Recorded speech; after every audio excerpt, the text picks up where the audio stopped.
کی تاریخ جو ہے وہ 9 محرم الحرام ہے، اور اس کا اگلا دن سنیچر کو 10 محرم الحرام ہے۔ تو 9 اور 10 کا روزہ رکھنا یہ بڑی فضیلت کی بات ہے، 1 سال کے روزوں کے برابر ہے۔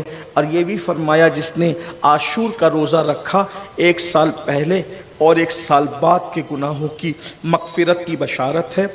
اور حضور علیہ السلام نے جب دیکھا کہ 10 محرم کو مدینے کے یہود روزہ رکھتے ہیں تو اللہ کے رسول علیہ السلام نے فرمایا ان سے پوچھو یہ کیوں رکھتے ہیں، تو انہوں نے بتایا کہ ہم موسیٰ علیہ السلام کو اور ان کی قوم کو فرعون اور فرعونیوں سے نجات ملی تھی، اسی خوشی کے اندر ہم روزہ رکھتے ہیں۔ تو میرے آقا علیہ السلام نے فرمایا موسیٰ ہمارے پیغمبر ہے، ہم ان سے زیادہ حقدار ہیں موسیٰ علیہ السلام کا دن منانے کے حوالے سے، البتہ یہ 1 رکھتے ہیں تو ہم ان کی مشابہت سے بچنے کے لیے 2 رکھیں گے، یعنی 9 اور 10 کو رکھیں گے۔ تو اس لیے 9 اور 10 کو روزہ رکھنا یہ سنت ہے اور اس کی بڑی فضیلت ہے۔ وہی عرض کر سکتا تو 9 اور 10 کو روزہ رکھنا یہ سنت ہے اور اس کی بڑی فضیلت ہے۔ رمضان شریف کے روزوں کے بعد سب سے زیادہ جس روزے کی فضیلت ہے وہ ماہ محرم الحرام کے روزے ہیں، حدیث میں بھی اس کا ذکر آیا ہے۔ تو لیکن چونکہ اس مرتبہ 9 محرم الحرام جمعہ کے دن آ رہا ہے تو بہت سارے لوگوں کے اندر یہ ہے کہ بھئی جمعہ کو تو نفل روزہ نہیں رکھ سکتے۔ یاد رکھیں ایسا نہیں ہے، مطلقاً نفل روزہ رکھنے کی ممانعت نہیں کی گئی ہے وہ جمعہ کے دن۔ جمعہ کا دن روزے کے لیے مخصوص کرنے سے کہ بھئی خاص جمعہی روزہ رکھنا، اس یعنی مخصوص کرنے سے جو وہ ممانعت آئی ہے۔ رہی بات اگر آپ ایام 20 کے روزے رکھتے ہیں، یعنی 13، 14، 15 کا روزہ رکھتے ہیں، اسی طرح شب برات کا روزہ رکھتے ہیں، عرفہ کا روزہ رکھتے ہیں، اور اگر اس دن جمعہ آ گیا تو جمعہ کو روزہ رکھ سکتے ہیں، نفل روزہ، اس کی کوئی ممانعت نہیں ہے۔ اسی طرح ماہ محرم شریف کا روزہ عاشورہ جمعہ کے دن آ گیا یا سنیچر کے دن آیا، 9، 10 کو رکھنا ہے تو رکھ سکتے ہیں۔ اس میں جو خلجان لوگوں میں بہت ساری چیزیں لوگ خامخواہ کچھ چیزوں کو یعنی کہ غلط آگے بڑھاتے ہیں، تو ایسا کچھ بھی نہیں ہے۔ تو روزہ رکھنے آپ رکھیں، روزوں کا اہتمام کریں، درود شریف کا اہتمام کریں، تلاوت قرآن کا اہتمام کریں، سبیل امام حسین کا احترام کریں، صدقہ دیں، امام عالی مقام کی طرف سے صدقہ دیں، نیاز کریں، لوگوں کو کھانا کھلائیں، اس کی بڑی برکتیں ہیں۔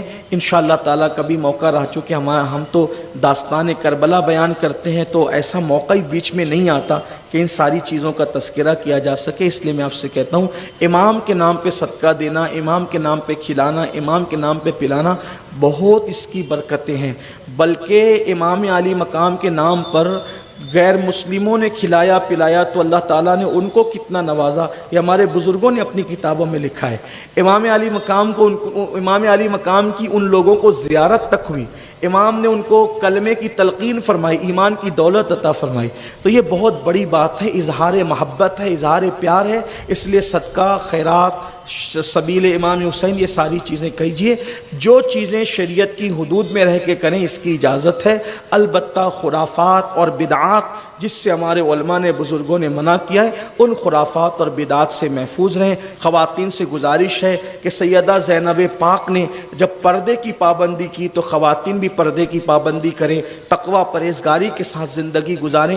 ہمیں بہت افسوس ہوتا ہے، احساس ہوتا ہے کہ کربلا کی داستان سنتے ہیں، گنبد و مینار کے شہر میں رہتے ہیں، پھر بھی ہمیں افسوس کے ساتھ کہنا پڑتا ہے کہ اگر ہماری بیٹیاں بے پردہ گھومیں، ہماری بیٹیاں اگر معاذ اللہ روڈوں پر، راستوں پر کوئی غلط حرکت کرتی نظر آئیں تو پوری امت کا سر جب وہ ندامت سے جھک جاتا ہے، شرم سے جھک جاتا ہے۔ یاد رکھیے قوم کی بیٹیوں کو بھی یہ تلقین کی جاتی ہے، یہ دنیا چند دن کی ہے، عیاشیاں اور آوارہ کرنے والوں کی، آوارہ گردی کرنے والوں کی قبروں کا نشان بھی مٹ جاتا ہے میری بہنوں۔ اس لیے تقوی کے ساتھ رہو، پرہیزگاری کے ساتھ رہو۔ والعاقبۃ للمتقین کہا گیا کہ آخرت صرف متقیوں کے لیے ہے، اس لیے تقوی اختیار کرو۔ یہی امام علی مقام کا پیغام تھا۔ آج سے پہلے نماز نہیں پڑھتے تھے تو نماز کی جو وہ پابندی کرو، طے کرو امام آپ نے جس نماز کو تحفظ دیا ہم وہ نماز کبھی نہیں چھوڑیں گے، امام آپ نے جس پردے کے لیے تلقین فرمائی وہ پردہ ہم کبھی نہیں چھوڑیں گے،